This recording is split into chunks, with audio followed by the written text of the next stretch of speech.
Alright guys, so in this recent game between Team Heretics and Vitality, there were some really interesting draft pivots that I really would not have expected at all from either of these teams. I've noticed with a lot of these drafts, especially in LEC, teams are willing to cook so hard in terms of getting champion advantage from the draft phase onwards. It's genuinely a good strategy because I think teams are not creative enough historically and people are too rigid at their drafting, right? But this is a great example of how creative innovations, honestly, that allow them to really counter what teams are going for. And even in these stages, it's super interesting. So, in this draft specifically, the main pivot points I want to talk about are the Hui support and the Kaisa mid to actually counter the Hui support. It's kind of crazy. So, to start, the Akali B1, I'm not the biggest fan. The reason for this is because I'm always a big advocate for comps that allow you to have as many options as possible. Maybe Team Heretics disagrees and they really needed to be their mid laner here, but I don't see a reason why you wouldn't just go Azir or something safer and more well-rounded, right? I digress. Team Vitality might punish them for this because, when you're playing Akali and you show something like that, you're generally going to be forward for most of the time. Especially when you follow up with the Kalista Udyr B2, B3 anyway. Like, you could have just B1 Udyr and show nothing, in my opinion. And it could have been totally fine. So, not much to note at that point. People are slowly dropping the Lucian as well because people are realizing it's not very successful. And although it's been pretty decent with the current items, it just might be a little bit too hard to execute. Like, you have to force advantages, and people don't really like it. So that's very fair. The Varus has been coming up instead because it's a lot easier to pilot, and getting advantage is a lot more consistent. So here, Vitality have a very bog standard comp.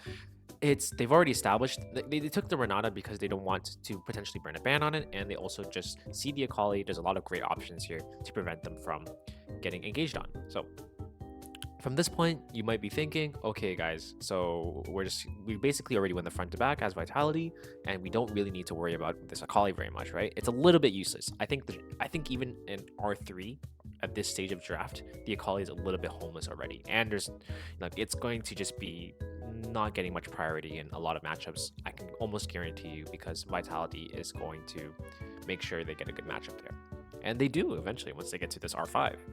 So Vitality end up choking jungle anyway because they don't really see much variance coming from support, which is actually fair. Like, there's not really many combos you can go with Kalista, so it's like, it's really a matter of just which engage support they want to go for, and you can't really isolate that. So they instead target the jungle pool. Heretics opted to target the top pool because I believe they're just missing top and mid, actually. So I mean, they could have targeted the mid pool, but there's not really many options that Vitality could go for unless they go for Kaisa mid, which they did. But the reason I say this is because a lot of the mid laners that are prominent in the meta right now, Azir, Orianna, like Akali actually has okay matchups into, so they're not too pressed about it, right? They don't need to ban these. So pushing on to phase 2, this is where the spicy stuff comes in because they're like, fuck it, let's go Hui, let's try to match because let's say, okay, you don't win by going in, so let's just not go in. Let's just pick the Hui here. Screw it, right? And then Lucian just for good measure because the jungle pool is a little bit choked. You could have won anything here. Trundle could have been okay here too. I would have been down for that, but you probably would have had his ankles broken.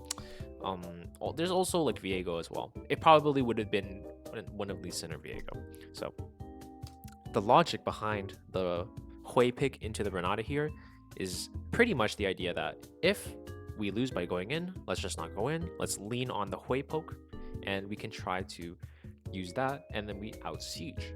The weird thing about this though is that one, it's picked with Kalista, so I would have liked to see like a B1 Varus, and it would have been really good with Varus Hui.